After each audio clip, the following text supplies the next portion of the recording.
5pmnation.com. 9, 8, 7, 6, 5, 4, 3, 2, 1.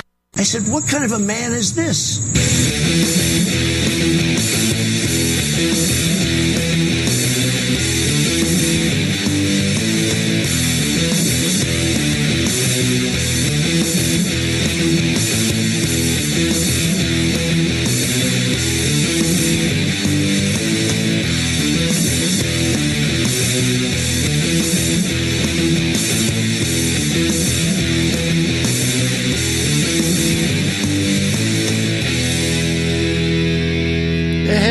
Everybody, welcome. It's that time again. Matt Connarton, Unleashed in the afternoon. We are live on WMNH 95.3 FM, emanating from downtown Manchester, New Hampshire. Of course, also on Comcast 97 in Manchester. On this, it's so humid in here. It's so much more humid in here than it is outside. It's weird. But, of course, we're also streaming online at WMNHradio.org. I was having a little trouble with that, so if I sounded distracted, that's why. But it looks like it's working now. And, of course, we're on Facebook via Facebook Live on the Matt Connarton Unleashed Facebook page. Hello to Heidi Hamer, the Honorable Heidi Hamer, who joins us in the Facebook Live chat, as well as Christian Cunard, Frank Botetto, of course, my former bandmate in the Jinxed, and Pandora is in there as well. Oh, and we're just joined now by DJ Midas, John Midas Manning. He hosts a show, of course, DJ Midas, Saturday and Sunday nights from 12 midnight to 4 a.m. here on WMNH, Late Night Delight. You should check that out. Let's see. Speaking of shows, let's see. Today at 6 p.m., of course, is Granite State of Mind, hosted by the great Rob Azevedo. But this week's show was pre-taped last night because tonight he's going to be in two places at once. He's got a brand new show airing tonight here at 6 p.m. immediately following this show. And he's not live, which means this show will be the full 2 hours this Friday. But also, he'll be up the street at the Bookery at the same time for his event there. Doing an event for his book that just came out. He's been interviewed on a couple of the shows here. He was on the morning show with Peter White the other day. Of course, the morning show with Peter White, weekdays from 7 to 9 a.m. here on WMNH, and then that also replays from 2 to 4 p.m. immediately preceding this program. So I got to talk to Rob, see about getting him on here. I would love to talk with him. Last night, by the way, I had the honor and privilege of being the guest on the weekly Die-On, which is every Thursday at 6 p.m. here on WMNH. And so I got to sit over on the couch for a change and hang out with Ben Die-On and his dad, Daryl, for the hour from 6 to 7. So it was kind of a last-minute booking. Ben asked me if I could come on. I said, hey, I'm in the neighborhood. You know, I just got to get up and walk from here to over there to do that. By the way, if you're watching online, on Channel 97 or, of course, on Facebook, you might notice, and I'm actually going to put the camera on me. I don't usually use this camera shot, but I'm trying something new, so I'm wearing a hat. Now, I don't usually wear hats, my friends, and I don't typically wear hats because I find them uncomfortable. I don't like having my head covered. Even in the dead of winter, you will not see me in a winter hat, typically, if I can avoid it, unless I think I'm going to be outside for an extended period of time for some reason, which I try to avoid that. I don't like wearing a hat, but I am wearing one today, and I thought maybe wearing a hat will get me over my fear of using this particular camera angle, because I don't like the way I look on these cameras, typically. But I thought, well, maybe if I wear a hat and it kind of conceals my identity, maybe I won't be so self-conscious about it. In fact, I actually have my sunglasses here. I could put these on, my shades. And really, how's that look? It takes the feed to catch up. Takes it a minute for it to catch up on this computer over here, but it's like I'm incognito. I might not even actually be Matt Connarton sitting here, for all you know, with the hat and the sunglasses, right? It's like I'm a completely different guy. It's like I'm actually my evil twin, Cat Monnerton. But, all right, I'm going to take these back off because I can't see things. It's weird to look at things like computer screens and things with sunglasses on. Anyway. Oh, but I can see how I look now in the monitor here because it finally caught up.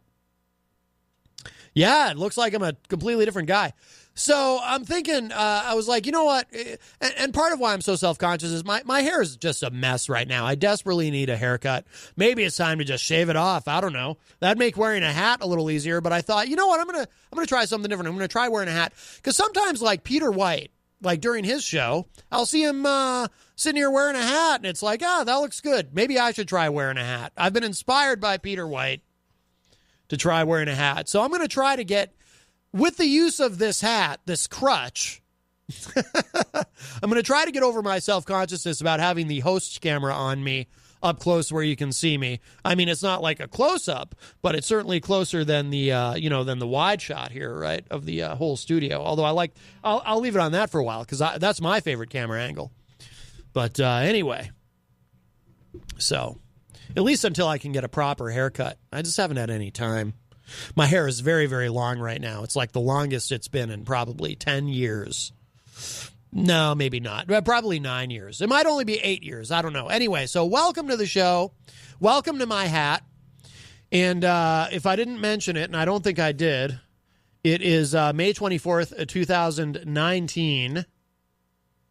And the number to call is 603-250-6007 if you would like to join me, 603-250-6007. And, of course, you have the option of joining us in the Facebook live chat and saying something there. But it is easier to interact with you directly if you give me a call, 603-250-6007. Like I said, we're here for the full 2 hours. Sometimes on Fridays, we wrap up a little bit early to give Rob time to get in here and get bands set up and whatnot, because he usually has live musicians come in and play on his show, Granite State of Mind. But this, like I said, this week's Granite State of Mind was pre-recorded because he's going to be actually up the street at the Bookery. So, and congratulations to Rob for all that. We'll have him on this show soon, I'm sure. Just got to reach out to him and book it. Let's see. Now, speaking of all the various shows, something interesting at the end of the morning show this morning. And, that Easy G, I'll tell you, he's always making trouble. And apparently, I thought Easy G and I were friends, right? I thought we were buds. I thought we were pretty tight, but this morning he's acting like he doesn't even know the name of my show. I couldn't believe it. Not only that, but now he's trying to make some trouble with one of my callers, Father Bruno Sarducci, who calls in all the time. Wait till you hear this. Wait till you hear some of the conversation this morning at the end of the morning show. I couldn't believe it. I was aghast. And it takes a lot to gast me, if that even makes sense. You got a safety tip. Be careful, that's all. Here we go. All right. Thank you, Eric. I care about your brother. Yeah. Oh, Oh, wow. that's nice. He cares about your brother. He called you brother. Aw. I call people brother. Lovely. Right. Right. So, so we should get together there. What's your name? Peter. Yeah.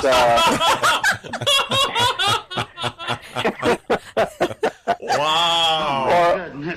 Or as I've heard you referred to on the Matt Connarton show, Satan's nephew. Whoa. Oh, yes. Yeah. Why not? Fake priest that calls up.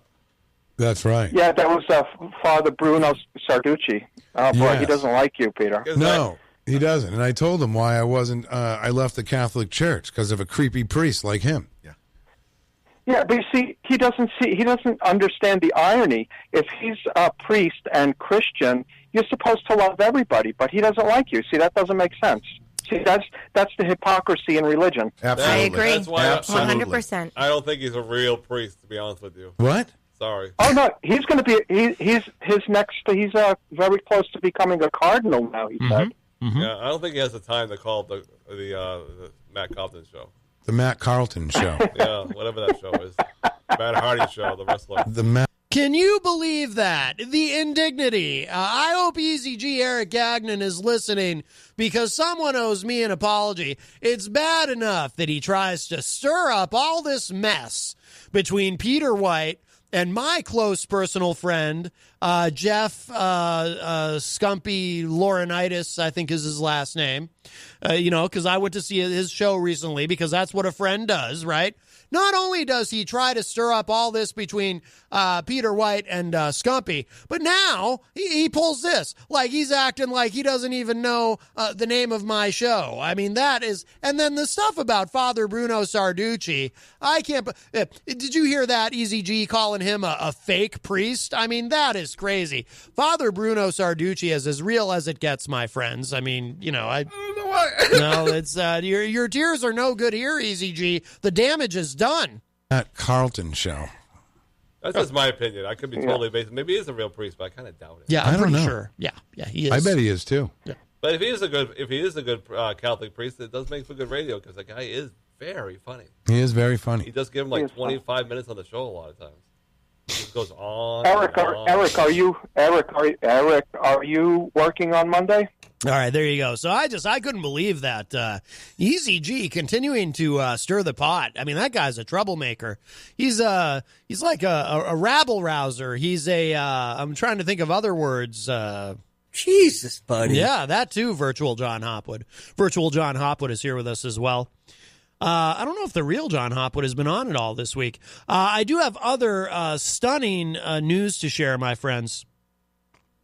And this is, as we go into the weekend, this holiday weekend, this is really concerning.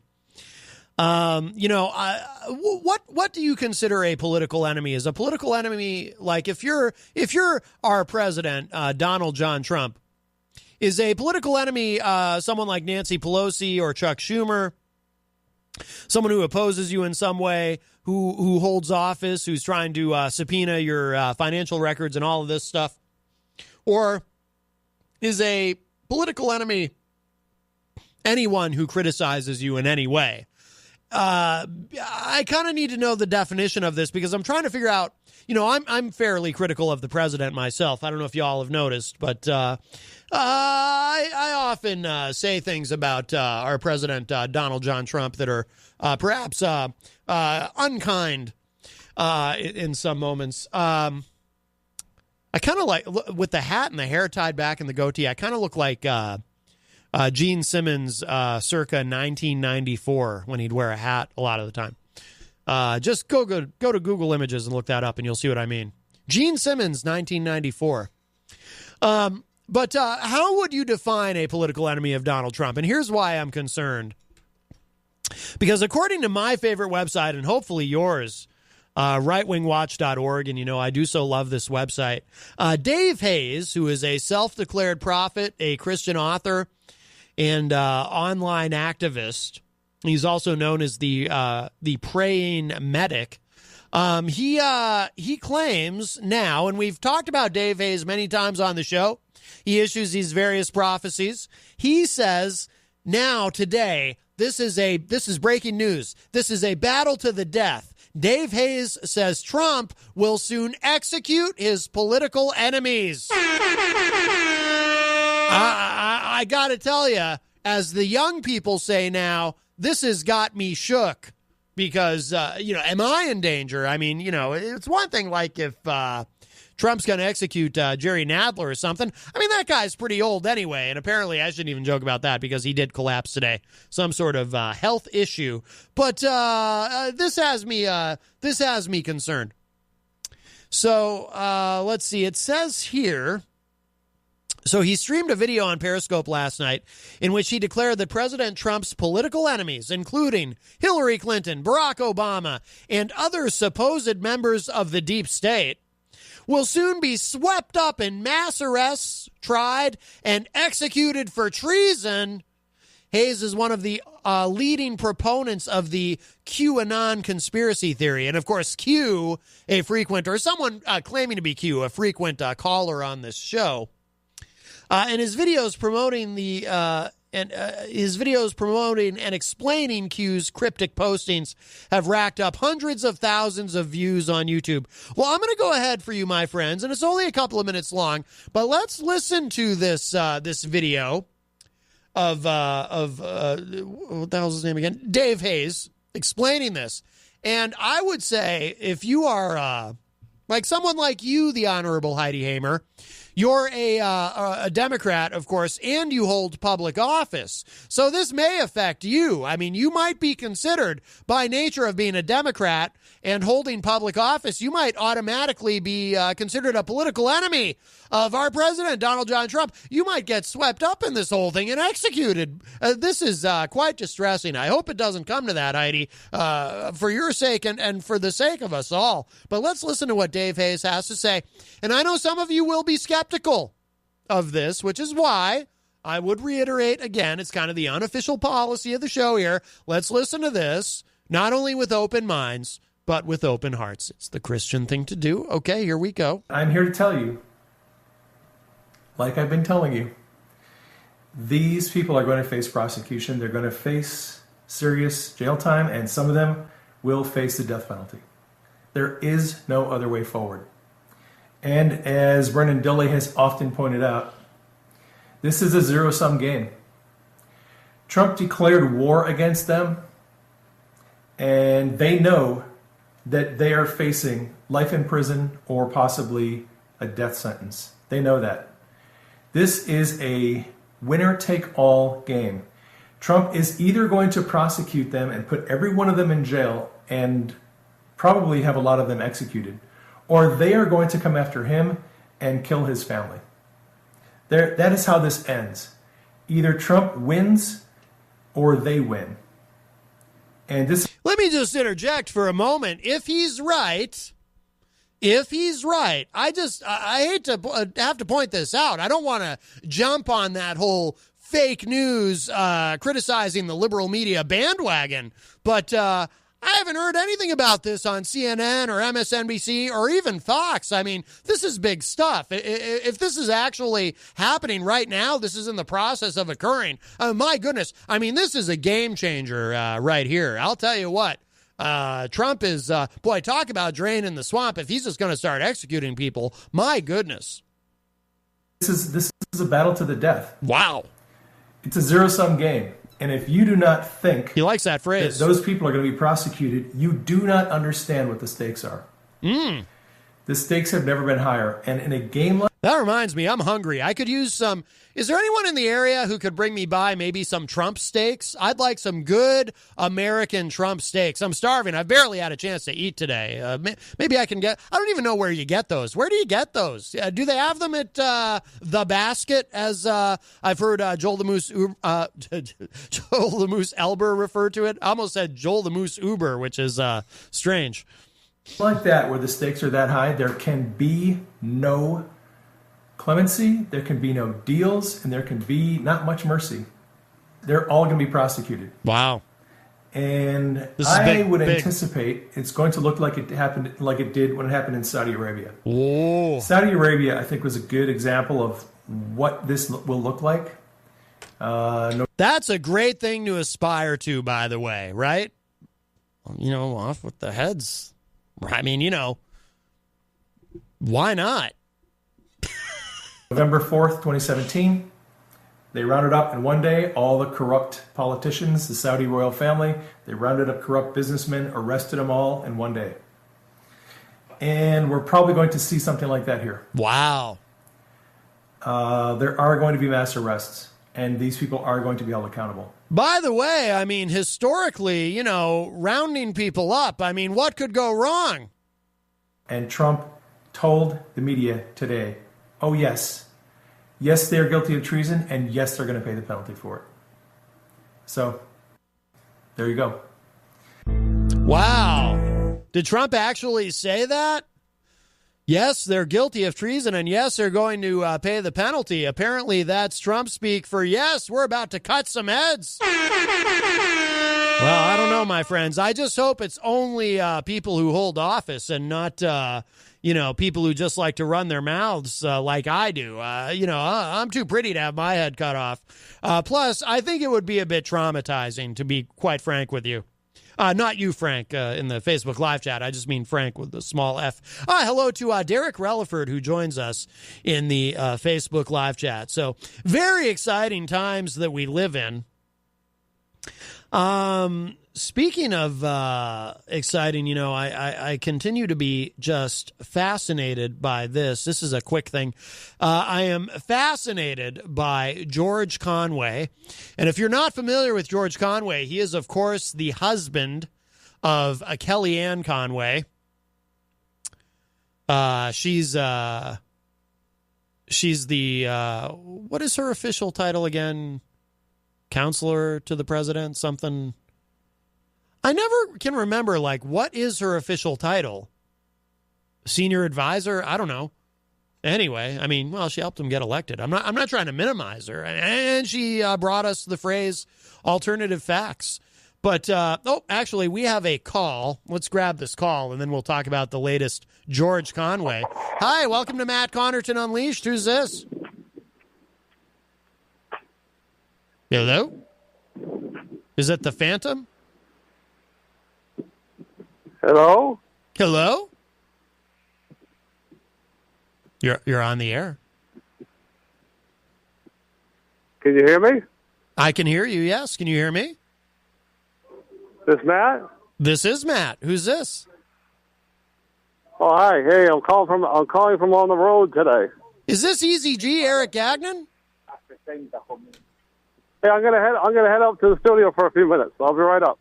Oh, all right. Well, that sounds good. All right, Easy G, Eric Gagnon is, I guess that was him. It sounded like him. He's going to come up. Oh, my God. I just realized something.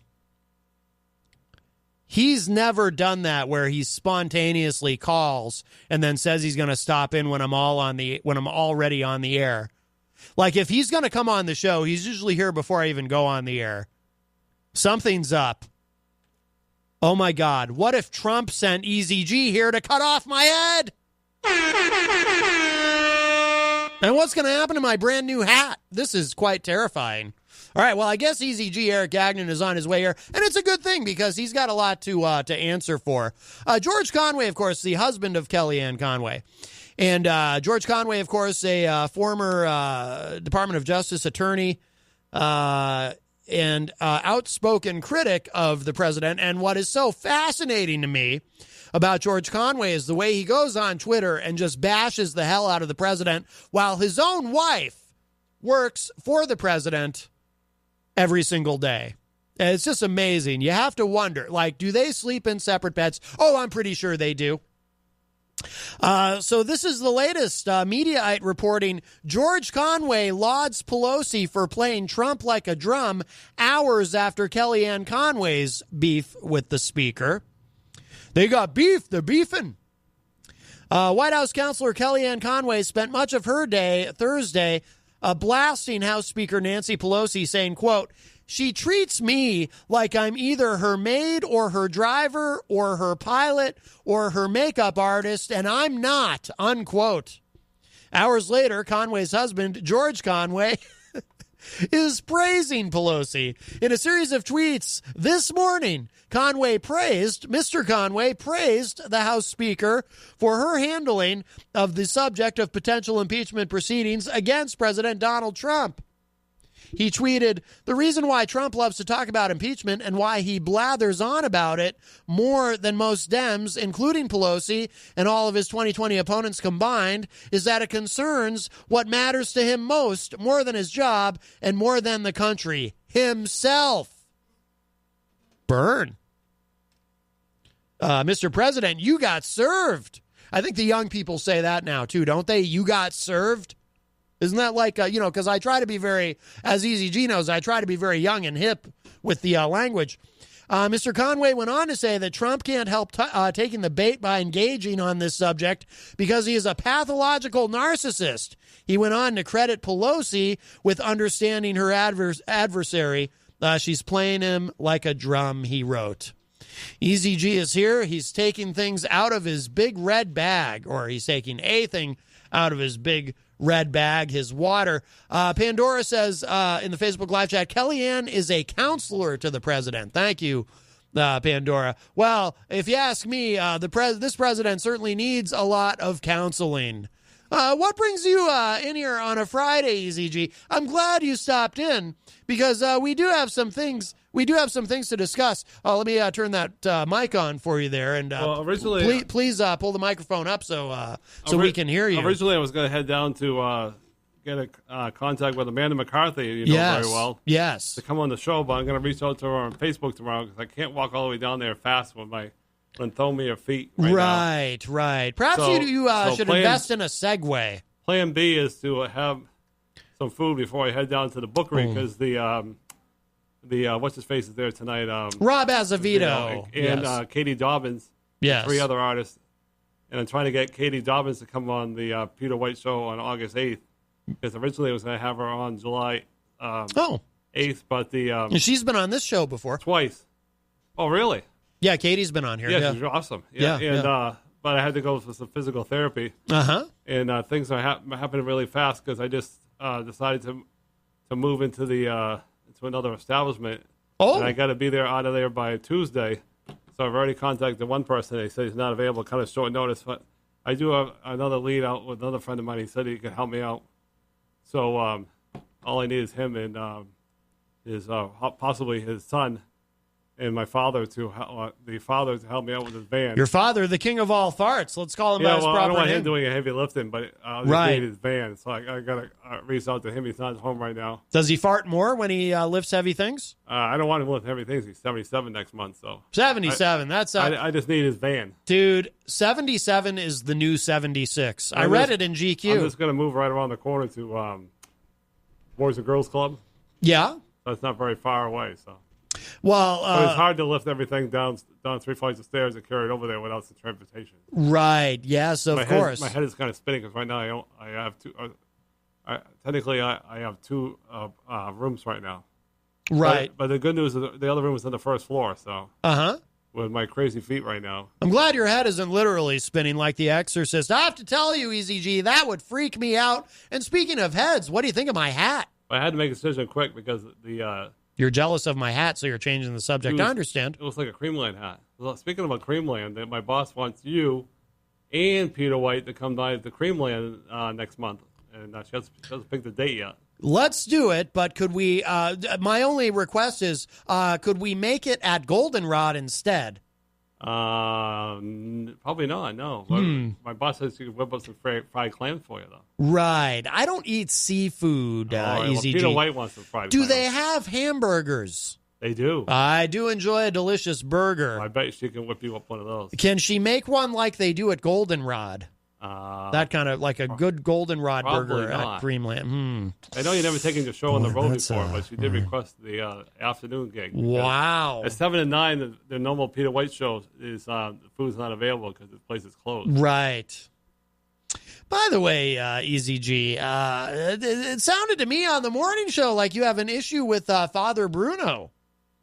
Well, I don't know if he's a real priest. Well, of course he's a real priest. Do you not hear his Italian accent when he calls from the Vatican? I don't know. I don't really. Talking about to the Pope? I don't know if I 100% believe it. Oh, he's as real as the day is long, which means he's 24 hours real, I guess. He's keeping it real 24/7. Actually, EZG, he's keeping it 100. I think that's what the young people say now. Can you confirm that? I'm not a young guy anymore. Oh, well, how old are you? 51. They say 51 is the new 50. I read it in GQ. Yeah. So there you go.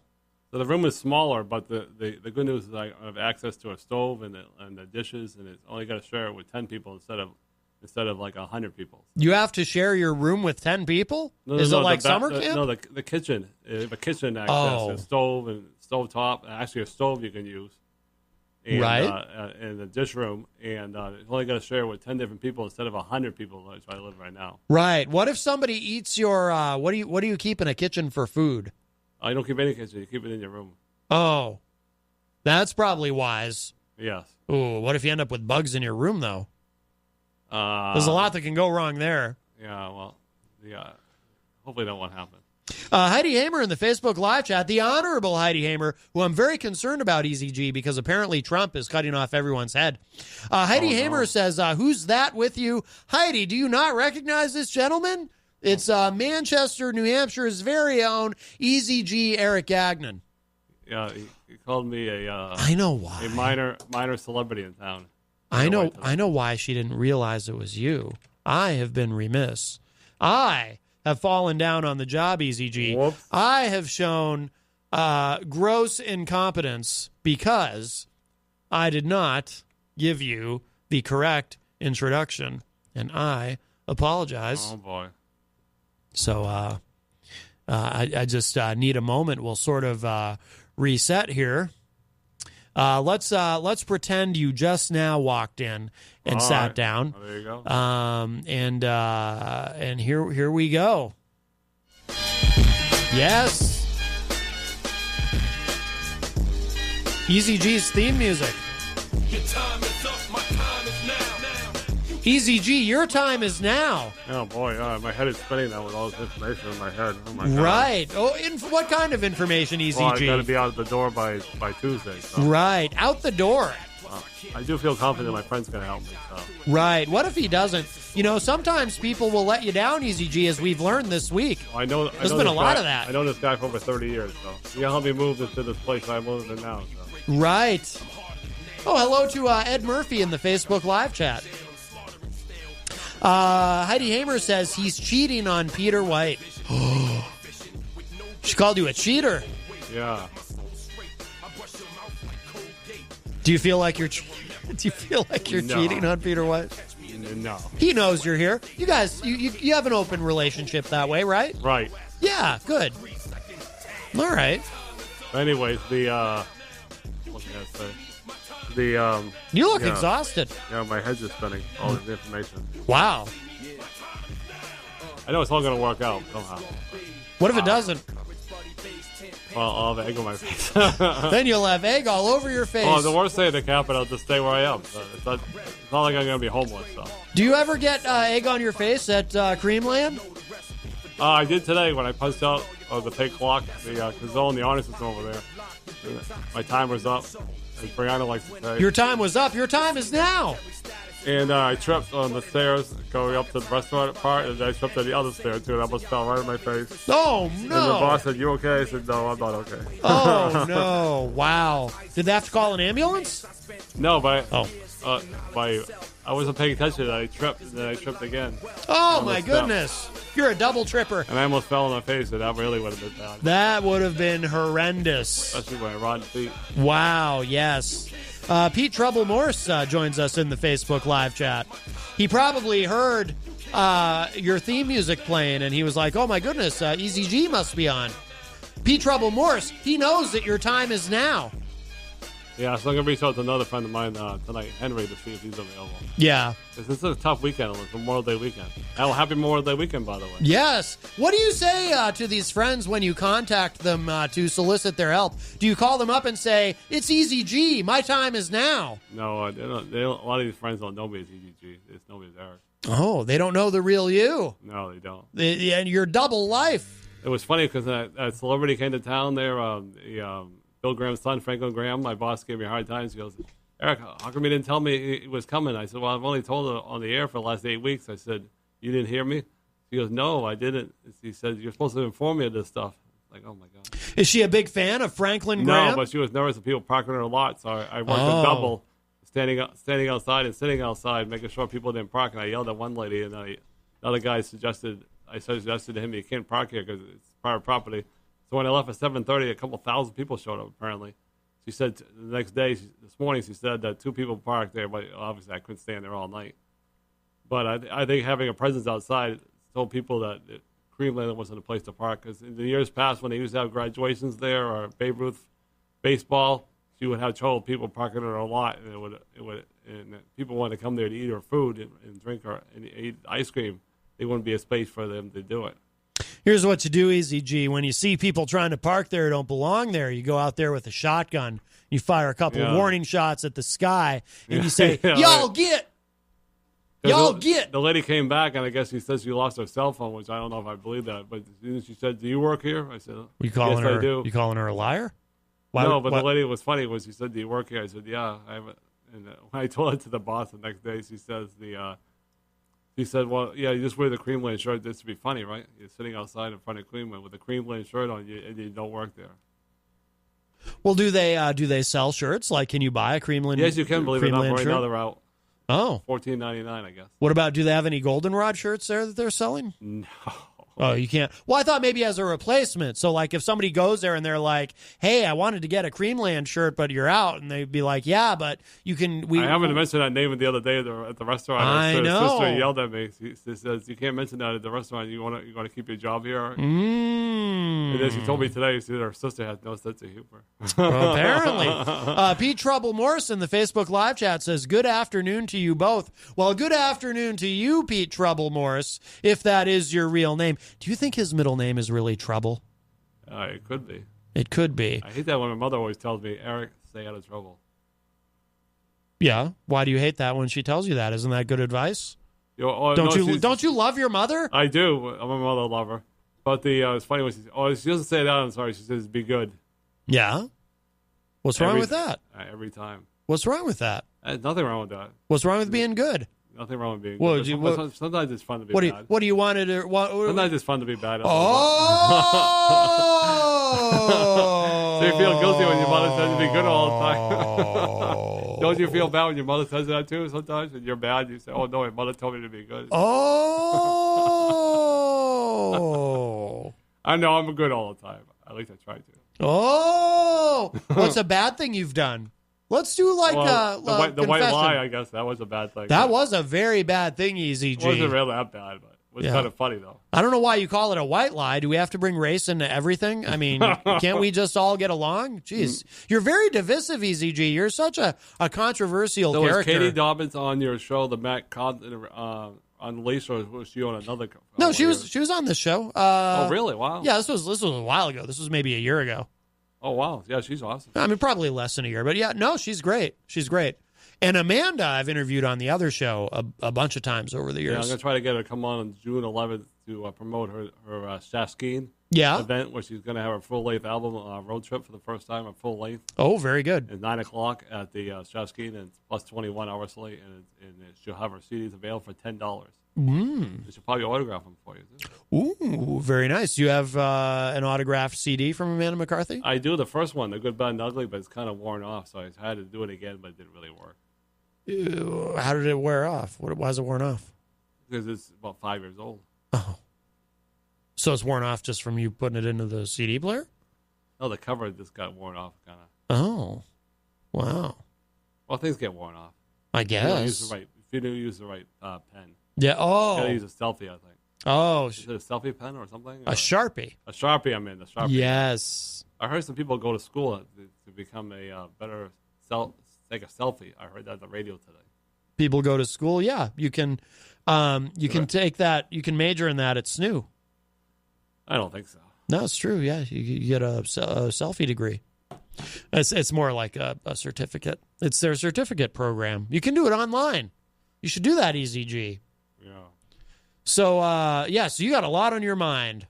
Yeah, too much. You got a lot going on in the dome. I think the young people say that as well. I think it's all going to work out, but my head's just spinning. Right. Would you like to pray on it?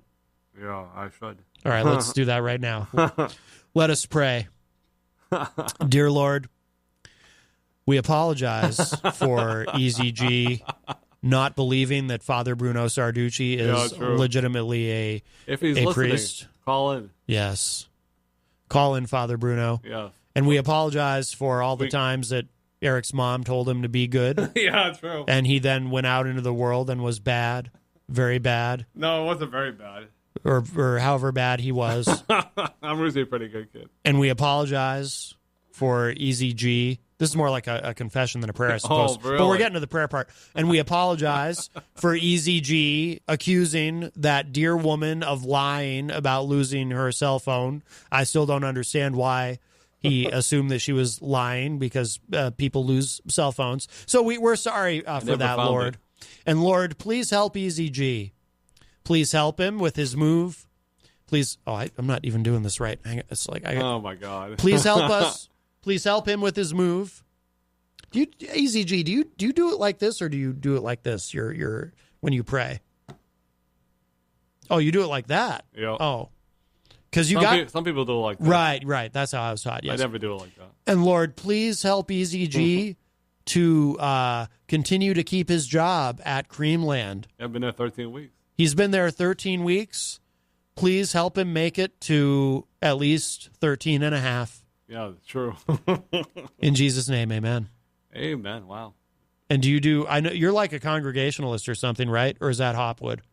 Oh, I go there. Yeah. Do you do the whole? Do you do that? We don't do that there. Oh, you don't? Yeah. No. We only do that. Oh, they do that at the Grace Church I go to. Oh. They do that over there. The Grace Capital Church? No, the Grace Church. It's just called the Grace Church? Where I used to live. But aren't they owned by Grace Capital? I don't think the so, financial company? They're Episcopal Church. Oh. They still do that there. Oh. Hello to C.K. Trowbridge. My dad told me that the Episcopal Church is like, it's sort of Catholic light. Like if you don't want to be Catholic anymore, the Episcopal Church is like the next closest thing. It's great. They say hallelujah, hallelujah, hallelujah. I say three that times. too. I like it when they say, and they come out and do the gospel right in the middle of the church. They say it 3 times though. Isn't that overdoing it? I like that. Isn't gluttony one of the deadly sins? They do the gospel right in the middle of the church. I like that. Right in the middle of the church? Yeah. What, they come out and sing? No, they just read the gospel right there. Oh. The church. I like that. So they, like the hallelujah thing, do they just kind of randomly yell it out, like whenever the Spirit moves them? How does that work? The end of the service, they'll say hallelujah, hallelujah, hallelujah. Right. They do only twice, but maybe I'm exaggerating. Yeah, I mean, doing it 3 times seems excessive. I think they say it twice. Hallelujah, hallelujah. Yeah, I would just do it twice. Of course, during Lent you can't say it. So. And I think really, it's probably okay to just do it once as long as you really mean it. Yeah. You know, and the Lord knows what's in your heart. If you just do it once, I would just do it once, but I would do it like really enthusiastically, like hallelujah. And people around me would probably be like, whoa, Matt, settle down. And I'd probably be like, yeah, but I'm just really into it and really want to say it loud because I want to make sure, because heaven is, how far away do you think heaven is? We want to make sure that everything gets heard up there. Far away. It's probably like a couple miles, right? North. Oh, hello to Chris Rose, who joins us in the Facebook live chat. So you want to make sure that they can hear you. Maybe I should send it because I'm really nervous. I got to be out by Tuesday. Maybe send an SOS to any of the listeners that might feel to help me move. Sending out an SOS. I'm kind of nervous. Sending out an SOS. I put myself. Sending out I put myself SOS. way ahead of the game. They say it like 11 times in the song. Sorry, what? I said I put myself way ahead of the game, and I don't have a lot of hours. Now you're ahead of the game. That's a good thing to be ahead of the game. Yeah. Chris Rose says, "Hi, Matt. Hi, Easy G." Well, hello, Chris Rose. I'm sure it's all going to work out, but I'm really nervous.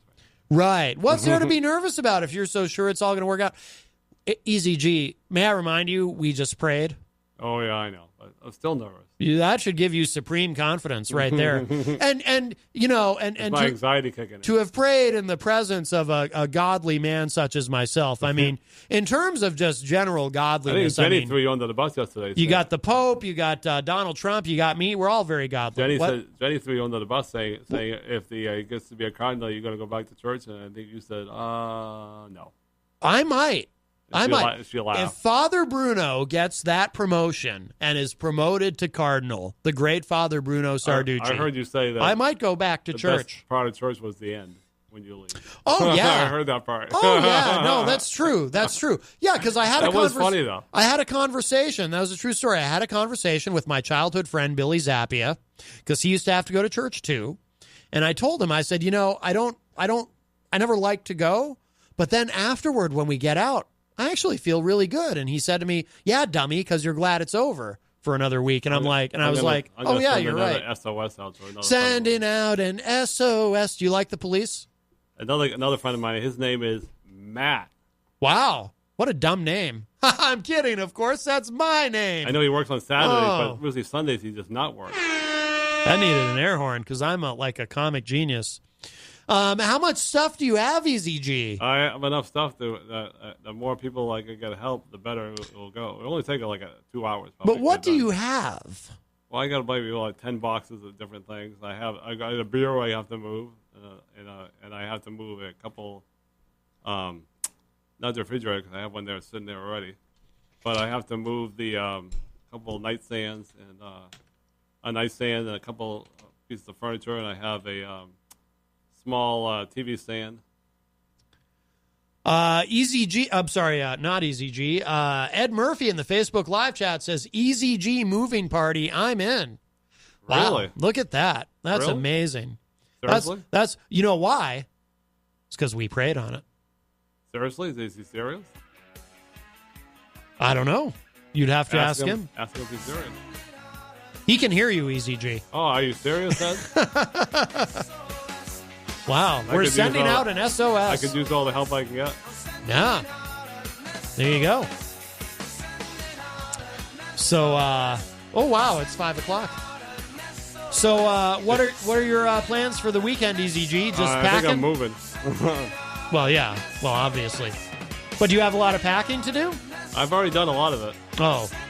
Now I don't have to worry about packing up my stuff for the bureau because I'm taking the whole bureau with me. Wally said I could take it. Who said you could take it? Oh, Wally's part of he's part of the maintenance crew. He gave me permission to do it. He's one of the big guys over there in Abbey Room. I'm confused. He does the maintenance over there, and he knows the boss. He has the authority to do that. Where you currently live or where you're moving to? Oh, he's in charge of all the buildings, all 4 buildings. Oh! So if he gives me the hi-ho, so you can take the bureau, it's okay because he knows the boss. He gave you the hi-ho? Meaning that's we have to be careful with language like that. ECG. He gave me the okay. He has the authority. He's one of the big shots. I mean, a hi-ho. There's some neighborhoods we can get that done for you, but that's probably for another weekend. If Ed Murphy is serious, have him. He can hear you. Oh. I want to give my phone number on online on the show because go ahead. Anybody will call. Right? No one would call you in the middle of the night and breathe heavily. Ed in the Facebook live chat says to message him, so he is serious. So you can message him. How would I get a hold of him? He says to message him on Facebook. Oh, okay. I'll do that tomorrow then. Tell him. Oh, I'm telling him right now. He can hear you. Okay, I'll message you tomorrow, Ed Murphy. I appreciate your help. Ed Murphy was also, by the way, at Scumpy's show. Yeah, really. I met him once. Do you have a truck, Ed Murphy? Ed Murphy is a true friend. He went to Scumpy's show. Right. Do you have a truck, Ed Murphy? I didn't see him there. It must have been before I was there or after he was I there was early. there. He was there early. I was there a little later. Because if I could avoid my father being involved, it would be excellent. What do you have against your father, the king of all farts? If he could just be involved, it would be one less thing for him to worry about. Oh. Because I've involved my parents in a lot of my messes over the years. If I could do this entirely by myself. What kind of messes have your parents been involved money-wise and really? Life issues. Life issues. I can't imagine. Yeah. Wow. Losing too many jobs. Yeah, I heard. And lying about it. Ed says in the Facebook live chat, no truck, pal. We will see what we can do. All right, my father has a van, so as long as my father can drive, we're all set. Oh, so you're going to have to involve the king of all farts regardless. Yes. Yes. Because my friend Bob doesn't have a truck anymore. So right. My father has a big van, we could load it up with all my stuff, and then it would be all done. What happened to Bob's truck? He sold it, I guess. Oh, that guy. I'll contact Ed Murphy on figures he'd sell I don't know his if I'm truck. Facebook friends with him or not. Well, you can send him a friend request. I will. Yes. Are we Facebook friends, Ed Murphy? You have at least one mutual. Well, actually, you'd have several mutual friends with Ed Murphy. All right. Well, I'll send him a Facebook friend. I'd be a mutual friend, of course. Peter White would be a mutual friend. All right. I assume Jeff Scumpy Lorenz is a mutual friend. There's 3 right there. So just pick the Edward Murphy with a bunch of mutual friends. I was hearing that show on the day when Scumpy came on. I tell you, that was great radio. The day Scumpy came on the morning show? Yeah, then you made fun of it on your show. Yes. That was great radio. Yes, that was a lot of fun. That was a good time. Where Peter White says, just because you come on the show, do you expect something from me? That was the best back and forth. That was. Now, interestingly enough, EZG, and I won't say who I had this conversation with because it was an off-air conversation, so I want to be careful about this. But I had a conversation with someone who we were sort of kibitzing, if you will, over how some people did not like that whole thing. I thought it was great. I thought it was compelling radio. Yes. In fact, because I live by a simple principle, EZG, in how I approach this. And not to speak for Peter White, but I think he has some of the same idea in mind. WWHD. And do you know what that stands for, EZG? No. What would Howard do? Oh. So, and you know, because on the Howard Stern show, they do love confrontation. And that's one of the things yes, they do. I always loved listening to it. And still enjoy when it happens. It doesn't happen as much as it used to. The show's changed. It's evolved. But, yeah, so I thought it was great radio. But there were a couple people in the Facebook live chat who were not enjoying it. Chrissy Cantor said something like, "This isn't kind, I'm out of here," or something. She was not... she seemed to have a great time today. From Chill Spot. Yes, apparently she just likes things to be very positive and fun, but not... she didn't like the confrontation. And Don T. Tibbetts kept saying in the Facebook live chat to move on to the fun. So not everyone. It was not everyone's cup of tea. Yeah. But I found it compelling and riveting I did too. radio. Yes. Yeah. Were you here? I can't remember if you were actually here for that. No, I wasn't. You weren't in the room. I missed the whole show, but then I heard the replay, and Jenny was sitting here, and she was telling you to stop it. Yes, yes. You and Jenny going back and forth always makes for compelling radio. For me, it does. I hear I sirens. don't know about everybody else. But right, yes. Well, you two obviously know each other well. Well, there's probably some people out there who wouldn't enjoy that, apparently. Some people just, in the Facebook live chat, they don't enjoy it. Even though we haven't seen Abigail sit at the desk lately, when she is here going back and forth with her father because they know each other so well. Yes. It makes for great radio. Yes. How come she hasn't been on in a long I don't time? know. I reached out to her the other day. I know she's very busy. That's probably what it is. She is very, very busy. I told her you are missed on the morning show. Yes, That's yes. our Facebook post. Right. Well, did she respond? I haven't checked it in the last couple of days. Oh. I only see it at the library. You don't check your Facebook every few minutes? No, it's What only, are you, a communist? It's only at the libraries, though. I don't have it on my phone. Oh, why don't you? Why don't you download it? I had it set up my phone before, but then people thought it was a fake account. Right. So I just got rid of it. Oh, It was right. confusing people because it was two different accounts. You need a public figure account because you're a big celeb. I don't know about that. Yes. Do you ever? You never told me what you thought of my hat. You should get a hat like this and some sunglasses. I have one like that. It's for Creamland. when you need to be incognito in It's public. a Creamland hat. Like, would you even know right now? Like if you just saw me out on the street, would you even know right now that it's I know me? it's you because you got that long hair. Lots of people have long hair. I'm like incognito. Like right now, I know who you are. For all you know, I might have shapeshifted into a totally different person just now, and you wouldn't even know because I'm wearing this hat and these sunglasses. I could be a totally different guy. I could be Ted Nugent. Should I start talking about the NRA and stuff and how much I love guns? No. All right. No. I'm not going to do that. I'm not really Ted Nugent. It's still me, EZG. I was just messing with you. I had you going, though. You thought I'd shapeshifted into Ted Nugent, didn't you? I'm going to have to get going in a few minutes. I was about to say a bunch of racist stuff and then pull out a guitar and play the solo for Tail Gunner. My goal was to get somebody to help me, so I've reached my goal. So. You have reached your goal. Ed Murphy is going to help you. And I got some food to eat over at the basket, and then I'm going to head over to the show for a little while. I don't know if I'll make it to the end, and then I gotta do some serious. I already did some serious moving around, so I can't do any more until I get more boxes. What time is that beginning at the Bookery? 6:30. Oh, so Rob, it's going to be because his show will be airing, Granite State of Mind, at 6 p.m. because he recorded it last night. So it'll be like he's in two places at once. He's doing. That's what Peter White said. He's doing like a live show there. No. Well, no, he has live musicians playing there. Oh, but it's not going to be live on 95.3. No. His show will be on here. He recorded it last night. Oh, wow. Yes. So he'll be like a two places at once. What a tricky. Isn't that crazy? That is crazy. Yeah. So I'm winning a phone call from my your father, King of all farts. Mm-hmm. I'm winning from my friend Bob. And why is he called the King of all farts, EZG? Well, my mother gave him that name. A while back, she called him the King of all gas. King of all gas, okay. Because he's been married for 53 years. So if you're married to someone for 53 years, that's what you call them? I don't know. Well, my mother called him that. So. But why? Well, what do you think?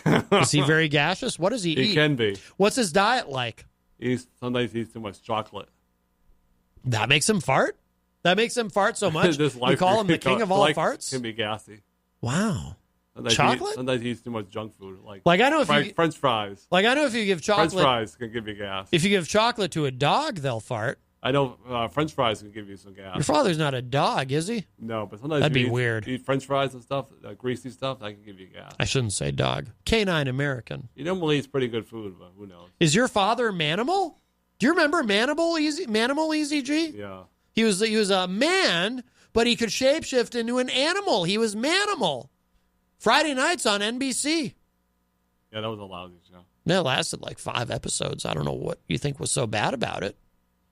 They could have canceled it after 4. They waited till like 5 episodes aired before they canceled it. Yeah. That sounds like a hit to me.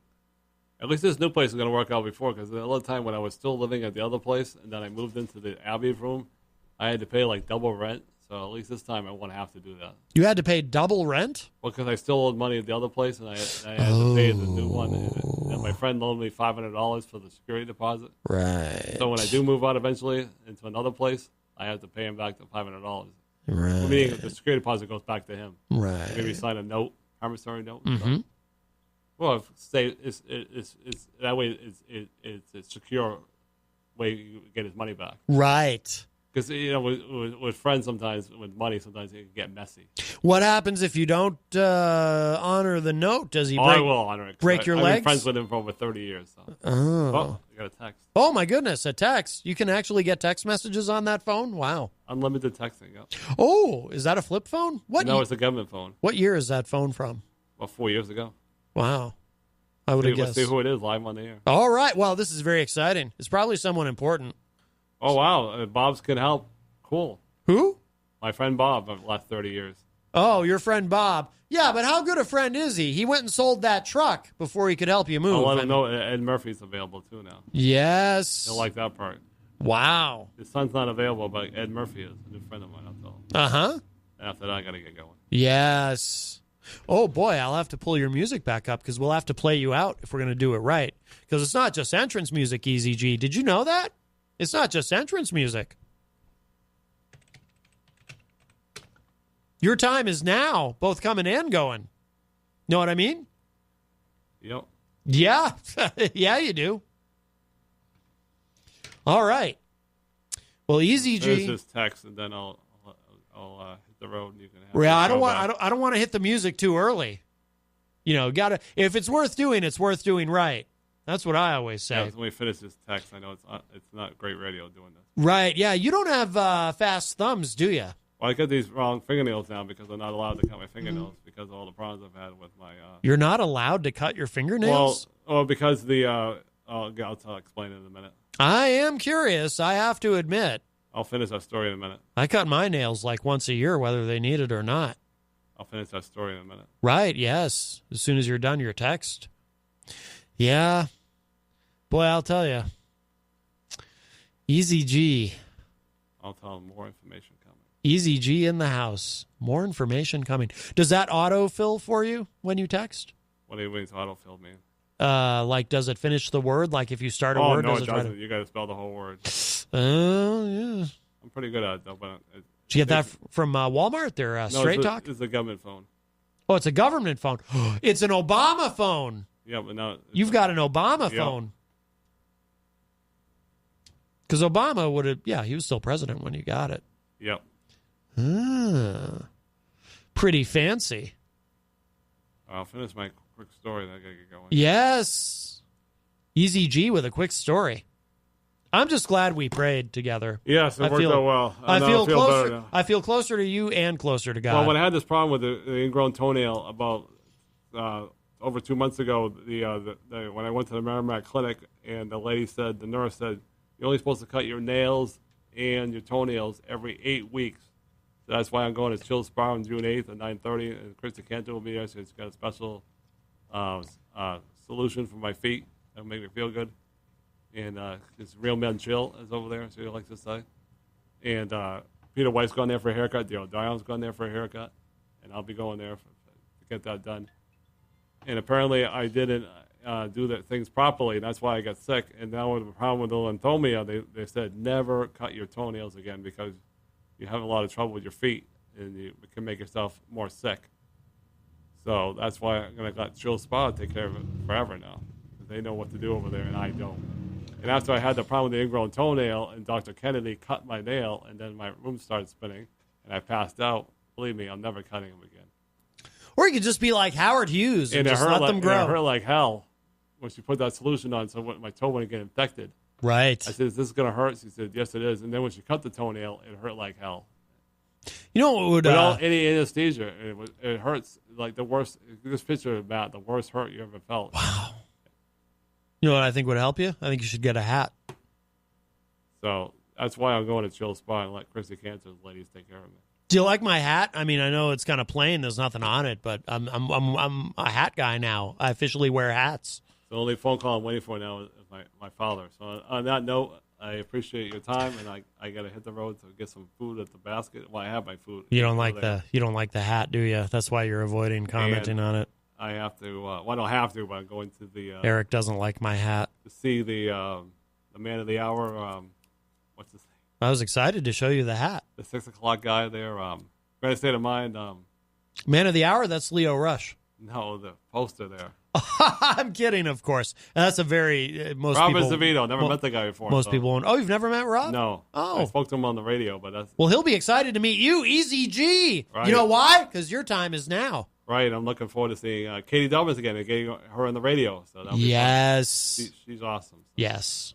So I'll tell her that we gave her a lot of shout outs, and she knows you, so I'm going to mention your name. Yes, please. Yes. The more people know about her and Amanda McCarthy and all those other artists are out there, the better there are. Yes. I told it to Amanda just the other day over the Fratellos, and I said, the more people know who you are, I said, the more people find out how great you are. Katie does a great podcast, too, called she does. Let the Music Set You Free. She's just so positive. Yes. In this negative world. Yes. A beacon. We need more of them. Would you call her a beacon? I went to see her at the Bookery a while back. And it was just the most awesome 2 hours. Yes. That I spent in a long time. Wow. Sounds to me like you're a little sweet on her. She was just great. I bet. You should approach her wearing a hat. I do have a hat. No, I left the hat at home. I got to get going. All right, Easy G. I can blab all afternoon, but I got to stop myself. I know. All right, Easy G is leaving us. We will we'll play him out here. Yes. You can't see him. His time is now.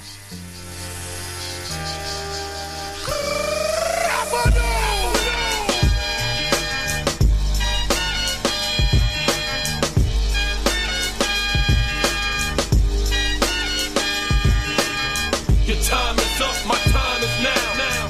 You can't see me, my time is now. It's the franchise where I'm shining now. You can't see me, my time is now. In case you forgot or fell off, I'm still hot, knock your shell off. My money stacked fat, plus I can't turn the swell off. The franchise doing big business, I live this, it's automatic. I win this, so you hear those horns, you finish. A soldier, and I stay under you fighting. Plus I'm storming on you chumps like I'm thunder and lightning. Ain't no way you breaking me, kid, I'm harder than nails. Plus I keep it on lock like I'm part of the jail. I'm slaughtering stale competition. I got the whole block wishing they could run with my division, but they gone fishing with no bait. Kid, your boy hold weight. I got my soul straight. I brush your mouth like Colgate. In any weather, I'm never better. Your boy's so hot, you never catch me in the next man's sweater. If they hate, let them hate. I drop your whole clan. Lay your ass down for the 3-second tan. Your time is up, my time is now. You can't see me, my time is now. It's the franchise where I'm shining now. You can't see me, my time is now. It's gonna be what it's gonna be. 5 pounds of courage, buddy base, 10 pants with a gold tee. It's a war dance, a victory step. A raw stance is a gift, and you insist it's my rep. John Cena trademark, y'all are so-so. And talk about the bread you make, but don't know the recipe for dodo. Aiming guns in all your photos, that's a no-no. When this pop, your lip lock, your big talks a blatant no-so. See what happens when the ice age melt. It seems monetary status is not what matters, but it helps. I rock a timepiece by Benny, if any. The same reason y'all could love me is the same reason y'all condemn me. A man's measured by the way that he thinks, not Clothing lines, ice links, leather and minks. I spent 20 plus years seeking knowledge of self. So for now, Mark Breckers living life for wealth. Your time is up, my time is now. You can't see me, my time is now. It's the franchise where I'm shining now. You can't see me, my time is now. Your time is up, my time is now. You can't see me, my time is now. It's the franchise where I'm shining now. You can't see me, my time is now.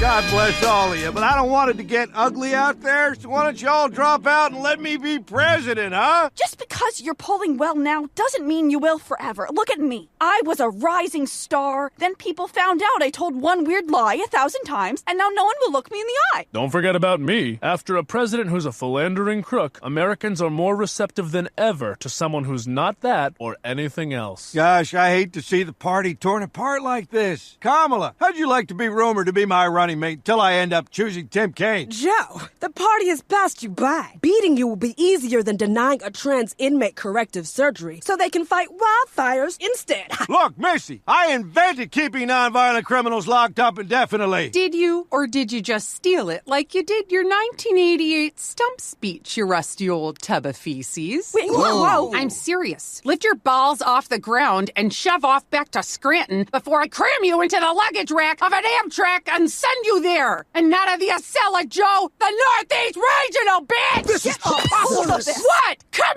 at me! Whoa. Let's all take a step back. Maybe we can find some common ground. I can skateboard better than you, dork! Joe, we won't back down. Literally, every decision I've made in my life has been in service of this moment, including getting my girlfriend.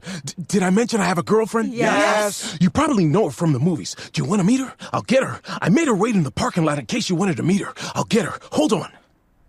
He's about to walk in here with a body pillow.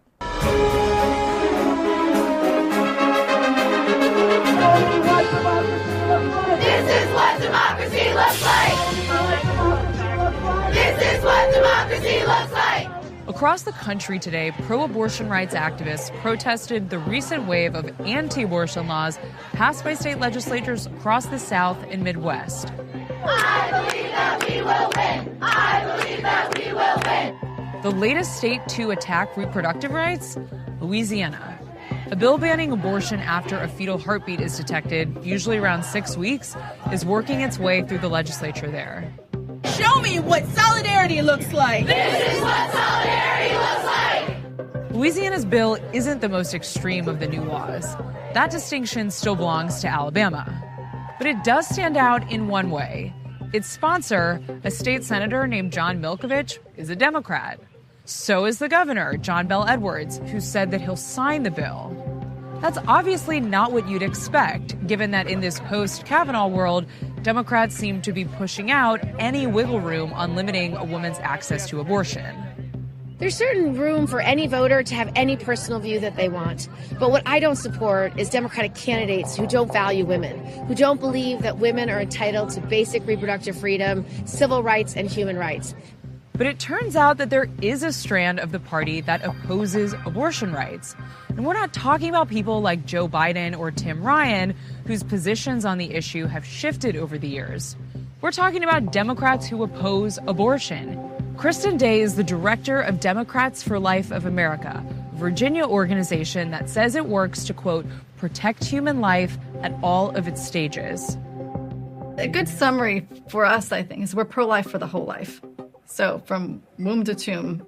Do you think that some of these other bills, though, in Alabama, where there are no exceptions for rape or incest, is that a good bill? Yeah, I think it makes a lot of people uncomfortable. Does it make you uncomfortable? You know, a little bit, only because I think it moves the focus away from the majority of abortions to this tiny subset. But and also the fact that I have met children who were conceived in rape, and they're really very happy to be here. You know, it's a very sensitive and emotional time and topic. It's all, the purpose of it is to go to the Supreme Court and try to challenge it. Sure, but it still sends a message to the women in Alabama, though. Yes, it does. But it also, I think it opens the conversation about when does life begin? And if a child is conceived in rape, is that child still worth protecting? Why are you a pro-life Democrat? I believe that the government does have a responsibility to care for those who need assistance. And the Democratic Party has been more in line with providing for social programs that support those who need assistance. So that is probably the main reason why I went on that trajectory. I spoke with Kirsten Gillibrand, and she said there is no room in the Democratic Party for pro-life Democrats. What is your response to someone like that? She's trying to make the party smaller, and that's a mistake again. I mean, she's coming from a perspective of New York, and New York and California don't represent the rest of the views of the country. And so, but if you get rid of the pro-life Democrats, what happens usually is they're replaced with Republicans. So is that what she wants in the rest of the country? Because, I mean, that's not going to be a very popular result. The 2020 Democratic field right now has more than 20 candidates. Is there anyone that you can support right now in that field? Of the major candidates, there is nobody in the field right now that is actually trying to get our vote. Joe Biden says he now opposes the Hyde Amendment. In the past, he had said that he does not support federal funding of abortions. Do you think that he was a pro-life Democrat? I thought he could provide a more central and moderate position on abortion. So it's hugely disappointing to see him try to cater to the abortion lobby. So then what do you do? I think we keep, whether we do a write-in campaign, whether we don't vote. In 2016, a lot of pro-life Democrats did not vote. And I don't want to see the Democratic Party make that mistake again. Would you rather see Donald Trump reelected in 2020 than to see a Democrat become the president? That's a very tough question, because if all the pro-life Democrats go and vote for this candidate who's going to support abortion, they're going to continue to take us for granted and our votes for granted. So we do have to make a stand and say that we are not going to continue to support a party that doesn't want us.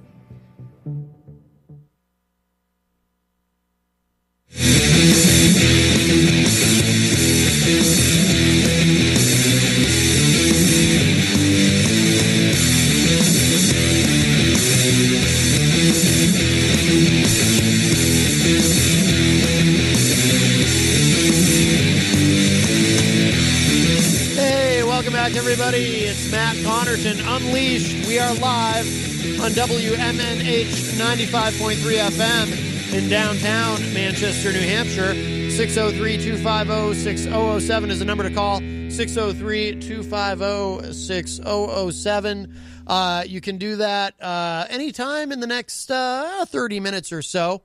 Usually on Fridays, we wrap up a little bit early to give Rob Azevedo a chance to get in here and get his musicians set up and sound checked and everything, because he has live music during his show, Granite State of Mind. However, this week, Rob had to pre-record his show, so we're going to be here right up until 6 p.m.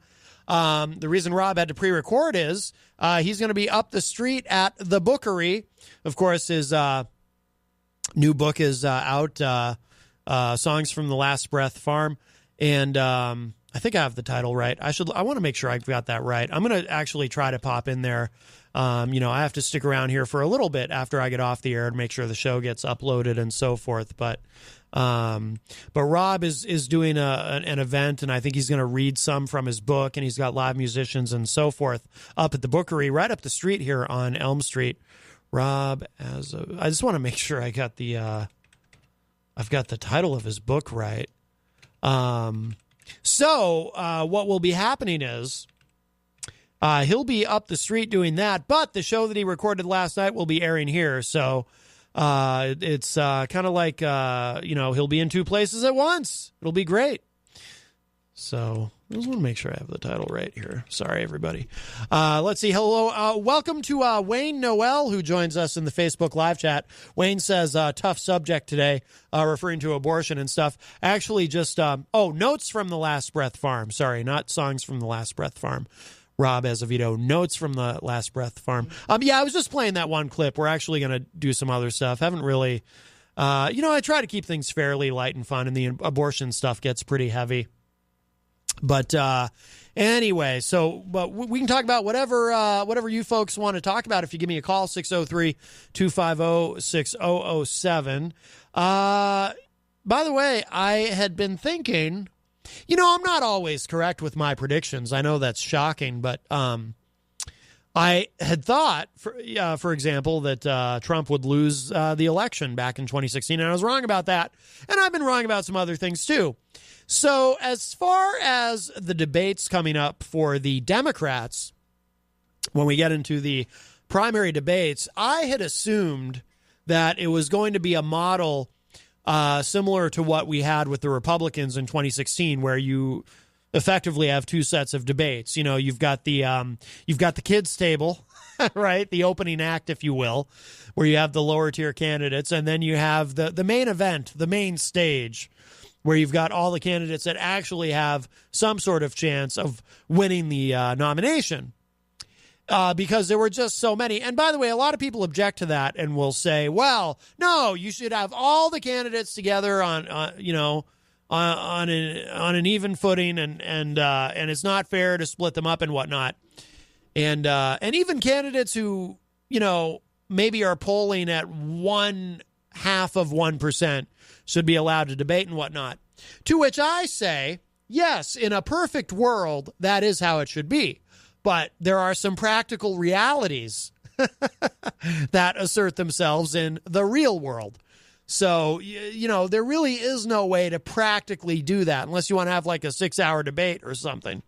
So these things are imperfect. But I thought, because we're up to, 172 candidates now for the Dems. No, I'm kidding. I think we're up to 23 or 24. We were talking about that last night on the Weekly Die-On. If you missed it, immediately after this show last night, I was a guest on the Weekly Die-On, and we were talking about the Democratic field and how many Dems are running and whatnot.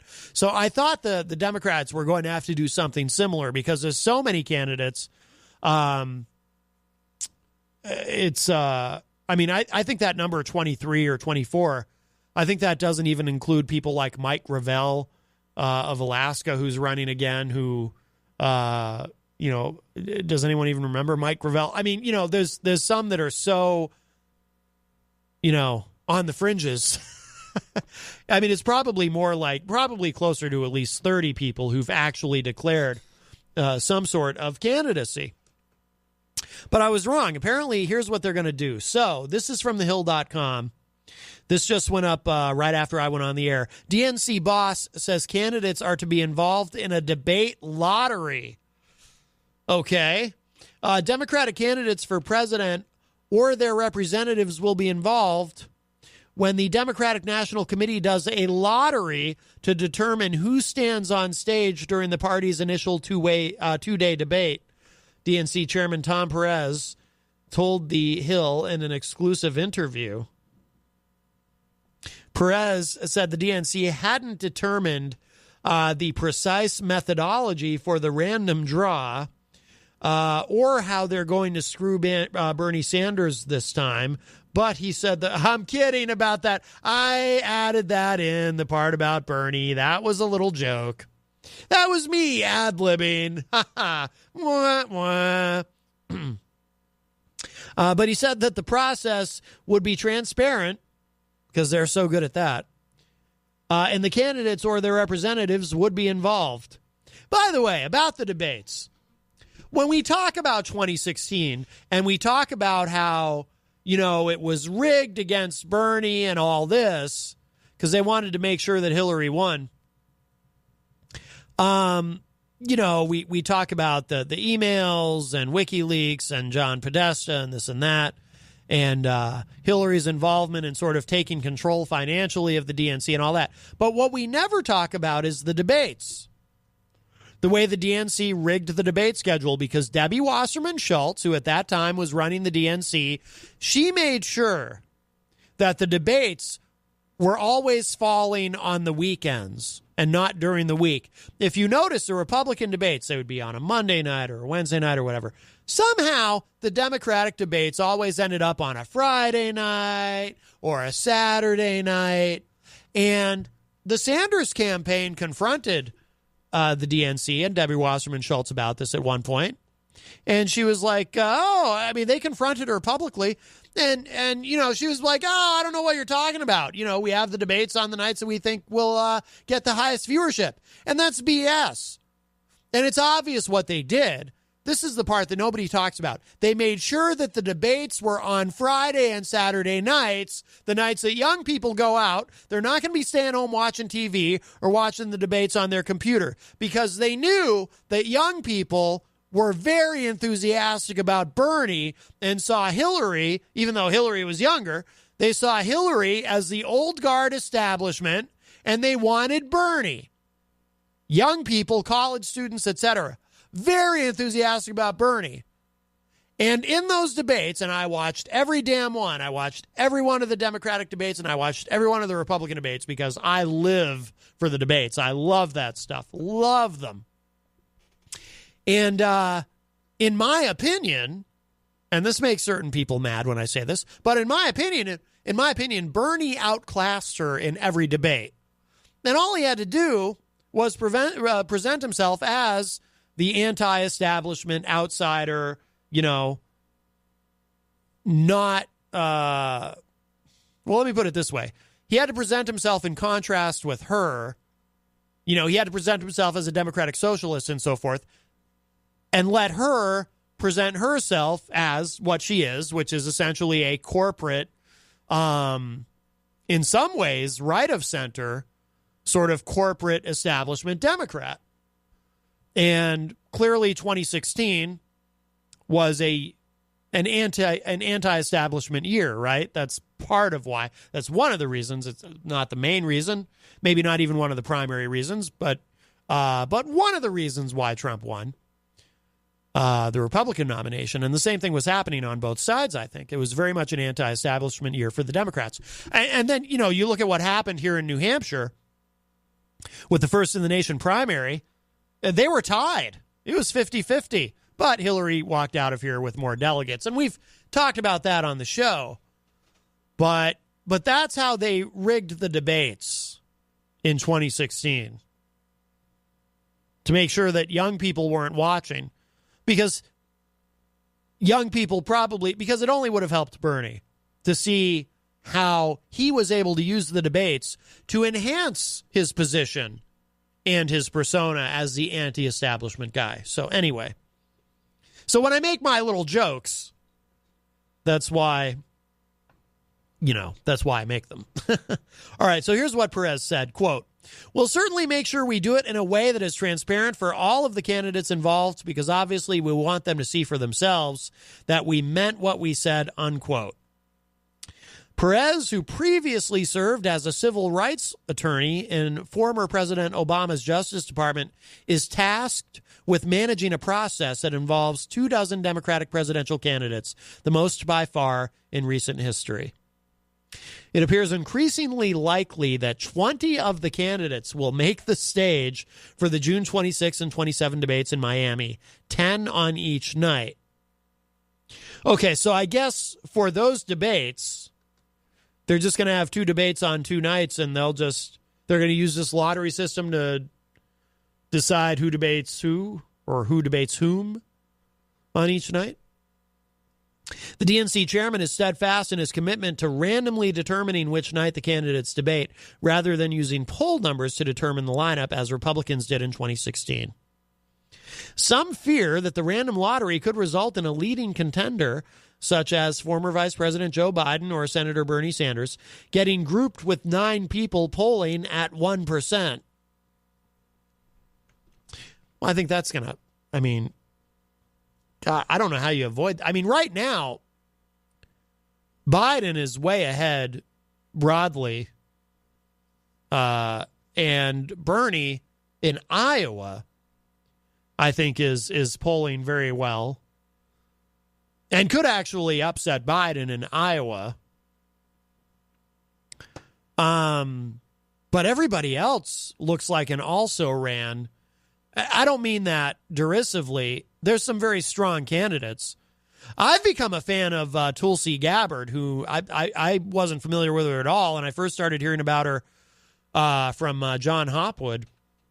But she's very anti-war, which I like, and I was talking about that last night on the Weekly Die-On. I think there's some other very strong, competent people, but right now, to me, it looks like it's either Biden or Bernie, probably Biden, possibly Bernie.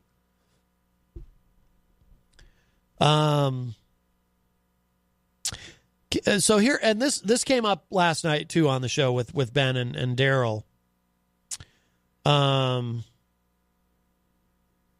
Candidates must receive donations from 65,000 unique donors in at least 20 states or reach 1% support in 3 sanctioned polls to qualify for the first 2 debates in June and July.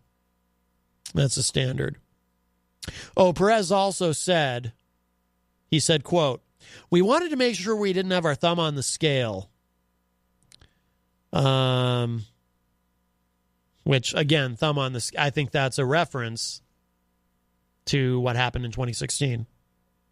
He also said, quote, "I don't want people thinking that night 1 is the varsity event and night 2 is the JV or vice versa. We're going to make sure that we mix it up." Well, how are you going to make sure that you mix it up if you're having... Well, I guess he is assuming that by having a lottery, you mix it up.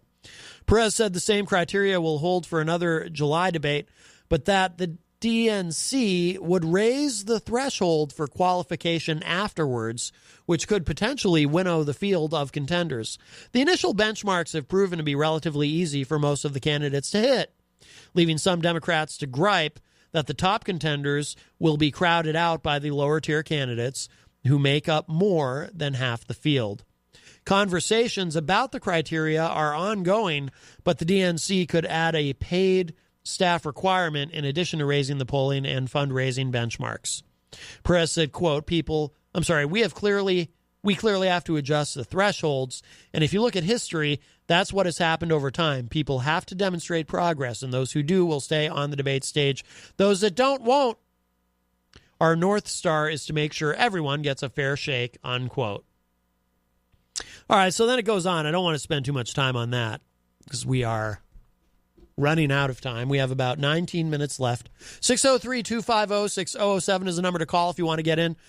Before we have to wrap up, some breaking news from Reuters, the kind of news that makes me concerned. U.S. deploys more troops to Middle East, blames Iran for tanker attacks. This really does all feel like it's right out of the Gulf of Tonkin playbook. And those of you who know what I mean, know what I mean. The United States on Friday today announced the deployment of 1,500 troops to the Middle East, describing it as an effort to bolster defenses against Iran, as it accused the country's Revolutionary Guards of direct responsibility for this month's tanker attacks. The administration also invoked the threat from Iran to declare a national security-related emergency that would clear the sale of billions of dollars worth of weapons to Saudi Arabia, the United Arab Emirates, and other countries without required congressional approval. And by the way, there are some Republicans pushing back on that to the extent that they're willing to push back on anything that Trump does. I'm sure they'll fold. They always do.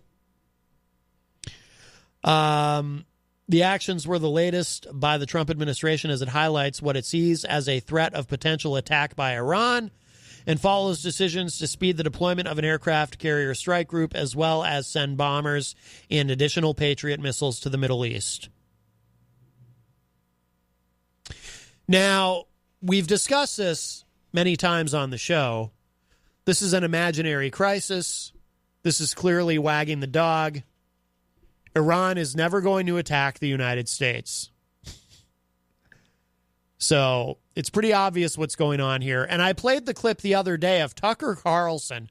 Tucker Carlson on Fox, someone with whom I disagree on many things, particularly immigration, where he comes off sounding like, I mean, forget xenophobic. He comes across like a full-on racist. However, when it comes to foreign policy, he is gloriously and steadfastly anti-war.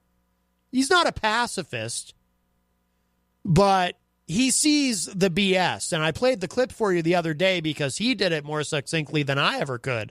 I mean, he's very good at taking these people down, people like John Bolton and others who go on cable news and they beat the drums for war. But I also have to tell you, one of the things about Trump that I tried to take some comfort in when he was elected was, well, at least in terms of foreign policy, he's probably likely to be less of a war hawk than Hillary Clinton would have been. I've said it many, many times. If you're a longtime listener, forgive me for belaboring the point, but I've always said Hillary Clinton is a neocon. Hillary Clinton would have been very comfortable serving on the foreign policy team of the George W. Bush administration. She voted for the Iraq War, et cetera, et cetera. Hillary Clinton talked about wanting to put a no-fly zone over Syria, which is nuts.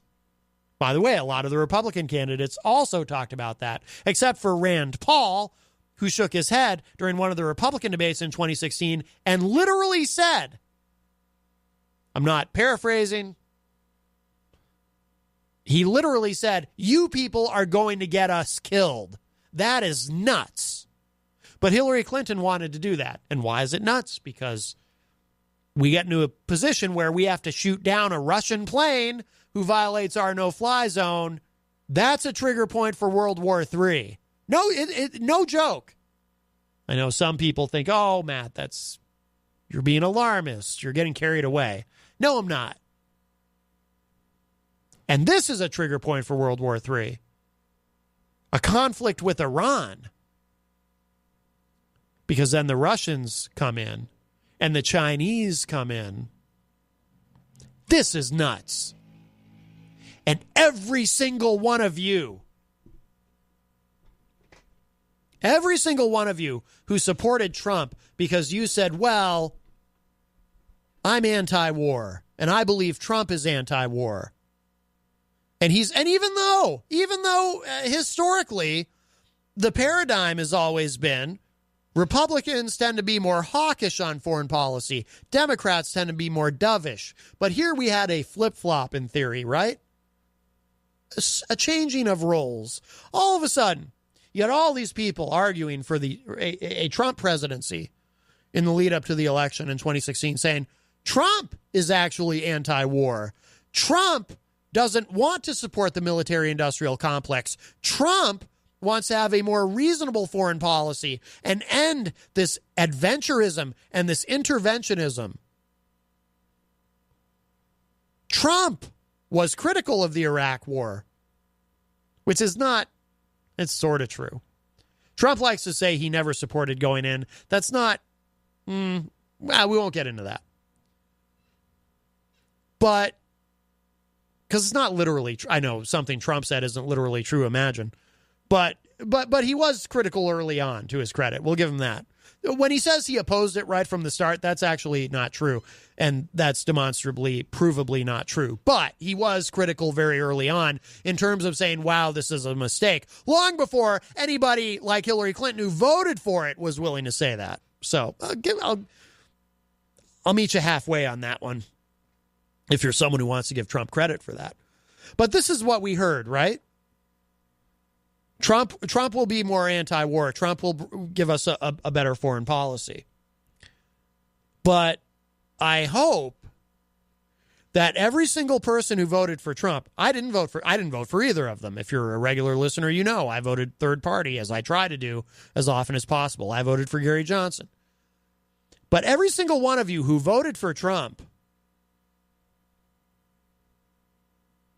because you thought we're going to get a better foreign policy and a safer foreign policy, I hope that some of you don't fall for this Don't fall for the John Bolton rhetoric. And don't fall for this imaginary crisis.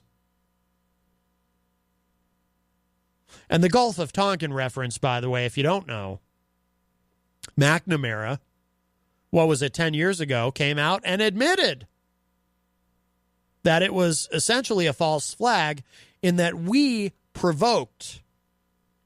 actually provoked what happened in the Gulf of Tonkin, provoked that attack so we would have an excuse to escalate the conflict in Vietnam.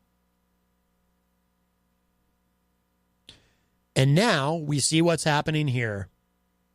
First, we walk away from the Iran nuclear deal, even though there is nothing anywhere that shows that Iran was in any way violating anything.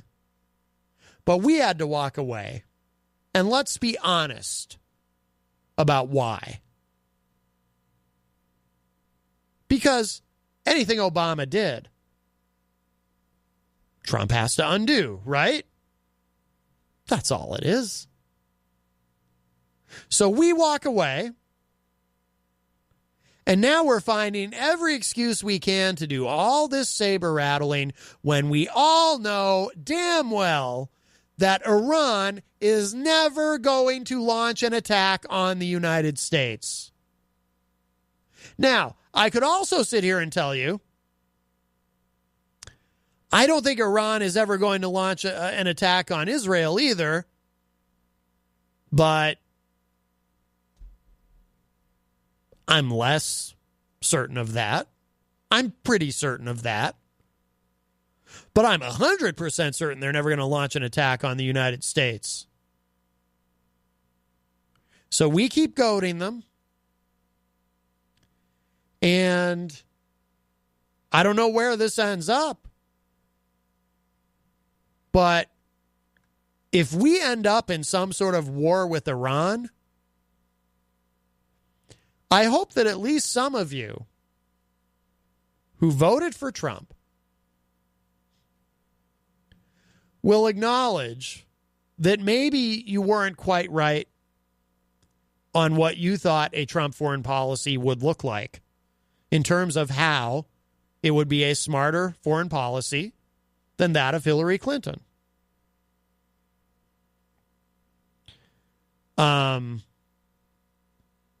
Because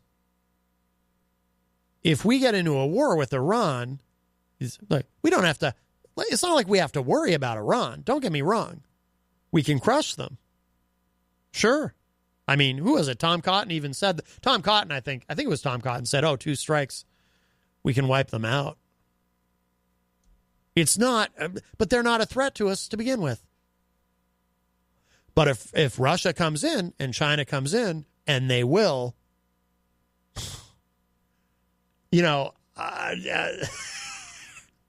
that's a firecracker. And I hope we're all still here long enough for me to be able to remind you all, those of you who argued, who advocated for a Trump presidency. I mean, I'm not one to say I told you so, but my God. And I have tried very hard, by the way, because I know there's some people who think, oh, Matt, you just like to knock on Trump. No, I've tried very hard to give credit where I can. And on foreign policy, I've said all along, I've said I think it's better to be talking with North Korea than not. And I gave Trump credit for that. Because the previous policy of, what did they call it? There was a name for it. Patient something. Essentially, but, kicking the can down the road is what it was. Until we ran out of road.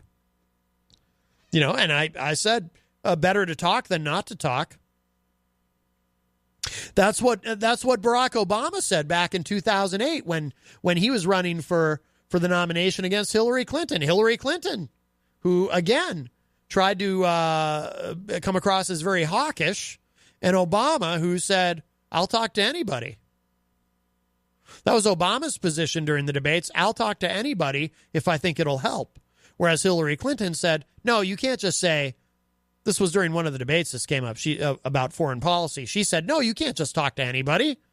There has to be preconditions. You're going to just talk to anybody without preconditions? They both had a point, by the way.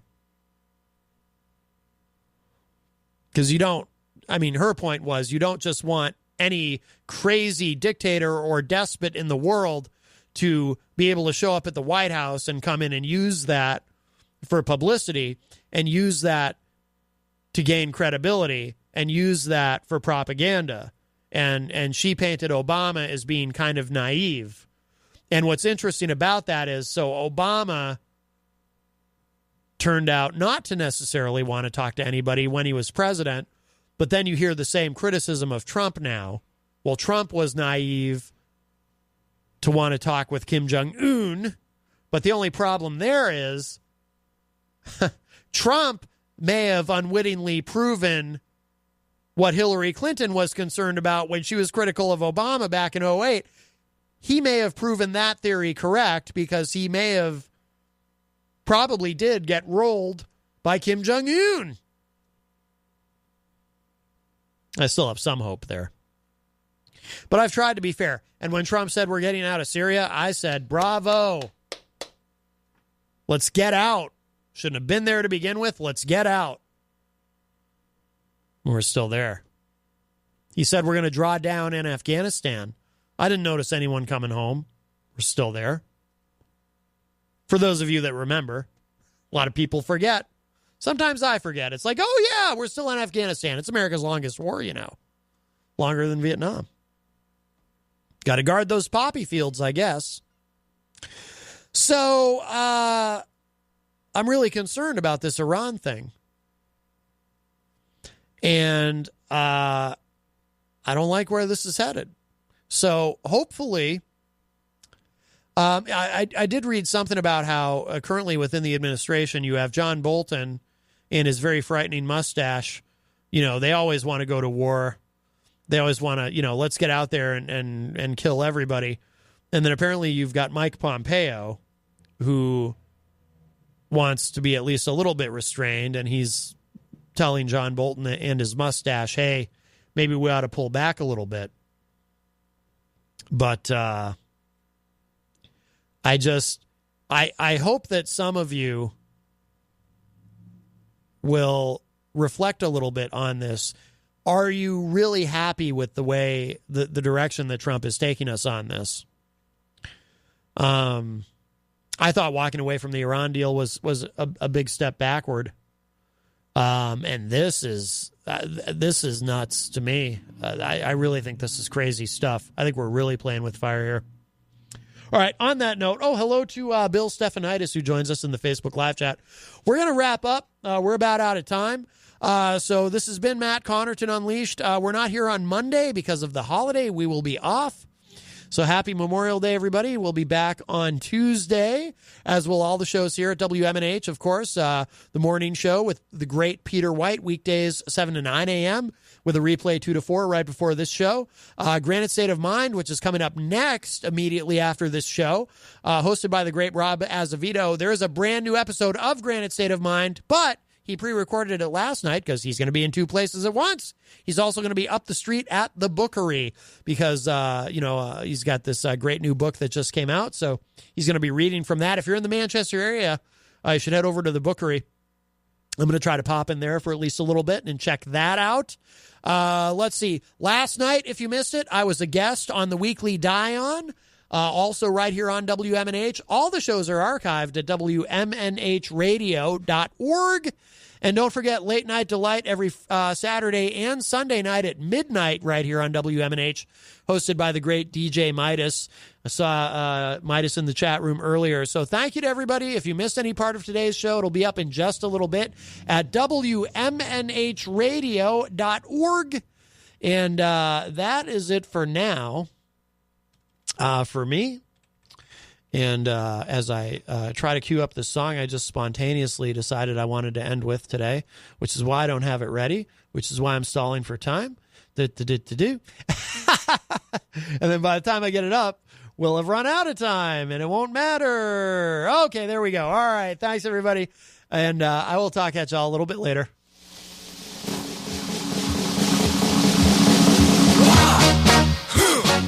Yeah.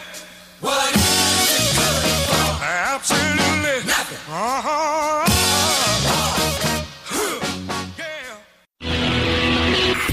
IPMNation.com.